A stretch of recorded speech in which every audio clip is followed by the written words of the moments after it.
السلام علیکم دوستوں، کیسے ہیں؟ امید کرتا ہوں سب ٹھیک ٹھاک ہوں گے۔ میں ہوں محمد علی، آپ دیکھ رہے ہیں اسلام کی باتیں۔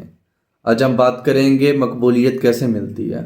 نبی کریم صلی اللہ علیہ وسلم نے فرمایا کہ جو انسان مسلسل اللہ تعالیٰ کو راضی کرنے میں لگا رہتا ہے، اللہ تعالیٰ کی عبادت کرتا ہے، صرف اور صرف اپنے رب کی ذات کو راضی کرنے کی کوششوں میں لگا رہتا ہے، پھر ایک وقت ایسا آتا ہے کہ اللہ تعالیٰ جبریل علیہ السلام سے فرماتے ہیں کہ میرا فلانا بندہ مجھے راضی کرنے کے لیے کوشاں ہے۔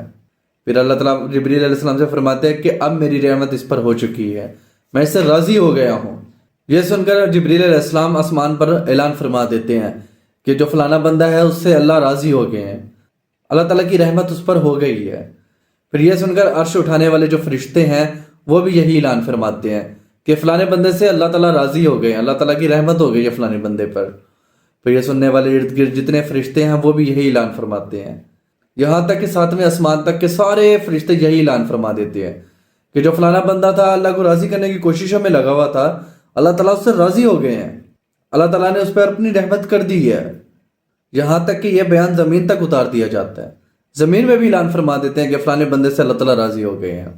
یہ دیکھیں کتنی بڑی فضیلت اللہ تعالیٰ کو راضی کرنے کی، کہ اللہ تعالیٰ آسمان اور زمین اور سب فرشتوں کے بیچ اعلان فرما دیتے ہیں کہ میں اپنے اس بندے سے راضی ہوں جو مجھے راضی کرنے کی کوششوں میں لگا ہوا ہے، جس کی دن رات یہی کوشش ہے کہ میرا اللہ راضی ہو جائے۔ کتنی بڑی فضیلت ہے۔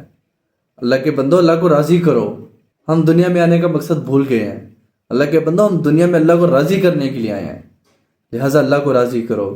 ہر اس کام سے دور رہو جس سے میرا رب ناراض ہوتا ہے، ہر وہ کام، ہر وہ عمل کرو جس سے میرا اللہ راضی ہوتا ہے۔